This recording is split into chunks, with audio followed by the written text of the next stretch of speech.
Hi எல்லாருக்கும் வணக்கங்க. Welcome to Edumatics plus. இல்லம் தேடி கல்வி தன்னார்வலர்கள் இல்லம் தேடி கல்வியில் என்ன நடந்துட்டுருக்கு அப்டேட் வேணும் அப்படின்னு சொல்லி கேட்டிருந்தாங்க. இன்றைக்கி தமிழக கல்வி சூழலில் ரொம்ப முக்கியமான பல்லாயிரக்கணக்கான தன்னார்வலர்களுடைய வாழ்வாதாரத்தோடும் லட்சக்கணக்கான அரசு பள்ளி மாணவர்களின் எதிர்காலத்தோடும் கலந்திருக்கக்கூடிய ஒரு வாழ்வாதார போராட்டத்தை பற்றி தான் பார்க்க போகிறோம். தருமபுரி மாவட்ட ஆட்சியர் அலுவலகத்தில் ஒரு நெகிழ்ச்சியான அதே நேரத்தில் சிந்திக்க வைக்கக்கூடிய ஒரு நிகழ்வு நடந்துருந்துச்சு. தருமபுரி மாவட்டத்தை சேர்ந்த இல்லம் தேடி கல்வி திட்ட தன்னார்வலர்கள் திரண்டு போய் கலெக்டர் கிட்ட ஒரு மனுவை கொடுத்துருக்காங்க. அந்த மனுவில் அவங்க என்னென்னலாம் சொல்லியிருக்காங்க அப்படிங்கிறத நான் சொல்கிறேன். அதுக்கு முன்னாடி கொரோனா காலத்தில் பள்ளிகள் மூடப்பட்ட போது நம்ம பிள்ளைங்களுக்கு ஏற்பட்ட கற்றல் இடைவெளியை குறைக்க 2021 டிசம்பரில் கொண்டு வரப்பட்டது தான் இந்த இல்லம் தேடி கல்வி திட்டம். ஆரம்பத்தில் 1வதுலேருந்து 8வது வரைக்கும் படிச்சுட்டு வந்த 2 லட்சத்துக்கும் மேற்பட்ட மாணவர்களுக்கு நம்ம எந்தவித சுயநலமும் இல்லாமல் மாலை நேரங்களில் வகுப்புகளை எடுத்தோம். அதுக்கப்புறம் 6வதுலேருந்து 8வது வரைக்கும் இந்த திட்டத்தை நிறுத்திட்டாங்க. இப்போ 1வதுலேருந்து 5வது வரைக்கும் மட்டும்தான் மாணவர்களுக்கு எடுக்கணும் அப்படின்னு சொன்னாங்க. அதுக்கப்புறமும் என்ன பண்ணாங்கன்னா, ஒரு சில மாவட்டங்களில் ஒரு சில ஏரியாக்களில் மட்டும்தான் இல்லம் தேடி கல்வி வேண்டும் அப்படின்னு சொல்லியிருந்தாங்க. சுமார் ஒரு 50,000 தன்னார்வலர்கள் தமிழகம் முழுக்க தொடர்ந்து பணியாற்றிட்டு வந்துட்டு இருந்தாங்க கடைசி வரைக்கும். வெறும் பாடம் நடத்துகிறதோட அவங்களோட வேலை முடிஞ்சு போயிடல. அரசு பள்ளி மாணவர்களுடைய காலனி அளவீடு எடுப்பது, பழங்குடியின மக்களின் சமூக பொருளாதார கணக்கெடுப்பு, அன்பு கரங்கள் திட்டம், மாற்றுத்திறனாளிகள் கணக்கெடுப்பு, பள்ளி படிப்பை பாதியில் நிறுத்திய மாணவர்களின் கணக்கெடுப்பு இந்த OOSC, அதுக்கப்புறம் KMUT கலைஞர் மகளிர் உரிமை தொகை, இன்னும் சொல்லப்போனால் அந்த சிறு குறு விவசாயிகள் காடு வழங்குறதுக்கு அப்படின்னு சொல்லி அரசாங்கம் சொன்ன அத்தனை வேலைகளையும் எந்தவித கூடுதல் எதிர்பார்ப்பும் இல்லாமல் செஞ்சு முடிச்சிருக்காங்க. அதுக்கான பலனை எதிர்பார்க்காமலே வேலையை செஞ்சாங்க. பலனும் பார்த்திங்கன்னா சில பேருக்கு சேர்ந்தது, சில பேருக்கு வரலை. ரொம்ப சொற்பமான தொகை அப்படின்னு சொல்லி எவ்வளோ விஷயங்கள் இருந்துச்சு. ஆனாலும் அவங்க எல்லாத்தையுமே வெற்றிகரமாக செஞ்சு முடிச்சிட்டாங்க. எந்த ஒரு புதுசாக திட்டம் எடுத்துகிட்டு வந்தாலும் போன ஆட்சியில் இல்லம் தேடி கல்வி தன்னார்வலர்களுக்கு தான் முன்னுரிமை. ஈவன் தற்காலிக ஆசிரியர் பணியிடம் கூட தகுதி இருந்தால் அந்த இல்லம் தேடி கல்வி தன்னார்வலர்களுக்கு முன்னுரிமை அப்படின்னு சொல்லி தான் கொண்டு வந்தாங்க.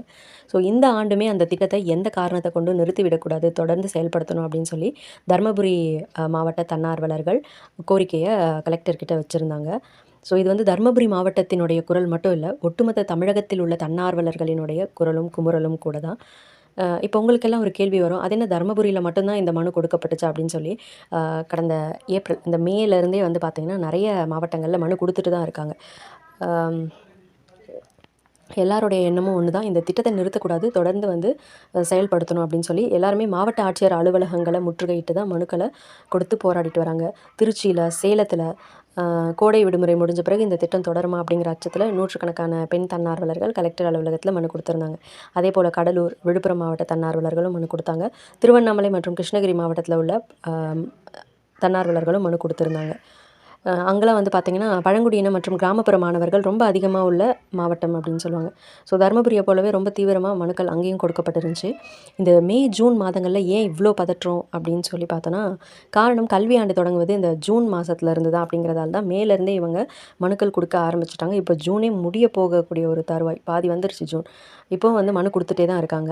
இல்லம் தேடி கல்வி திட்டத்துக்கான நிதி ஒதுக்கீடு, அதுக்கான அடுத்த கட்ட நகர்வுகள் பற்றின அதிகாரப்பூர்வ அறிவிப்புகள் எதுவுமே வராதால் அவங்களுடைய வாழ்வாதாரமும் குழந்தைகளுடைய கல்வியும் என்னாகுமோ அப்படிங்கிற அச்சத்தில் தான் இந்த மனுக்கள் எல்லாமே கொடுக்கப்பட்டு வந்துட்டுருக்கு.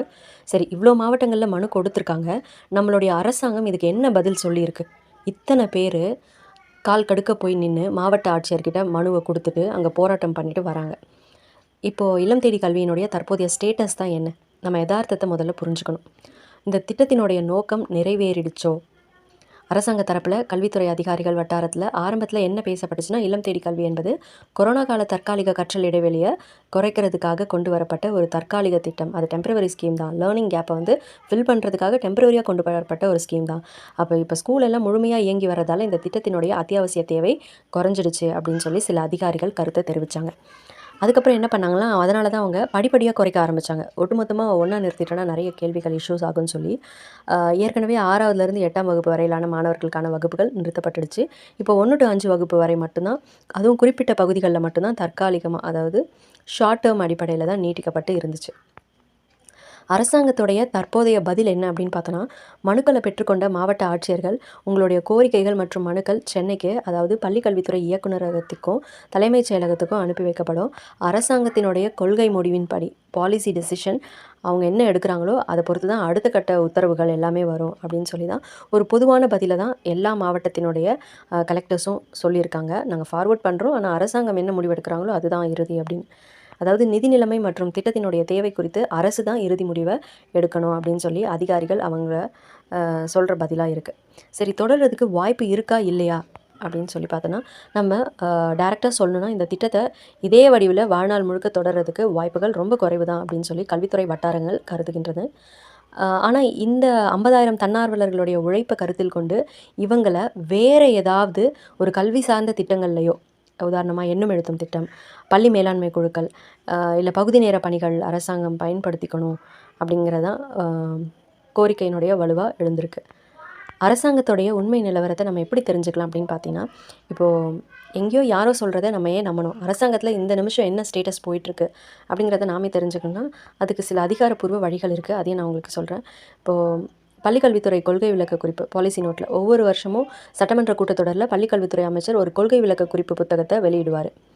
அதில் இல்லம் தேடி கல்வி திட்டத்துக்கு இந்த ஆண்டு எவ்வளோ நிதி ஒதுக்கப்பட்டிருக்கு, திட்டம் தொடருமா இல்லையா அப்படிங்கிறத மிக தெளிவாக எழுத்துப்பூர்வமாக இருக்கும்.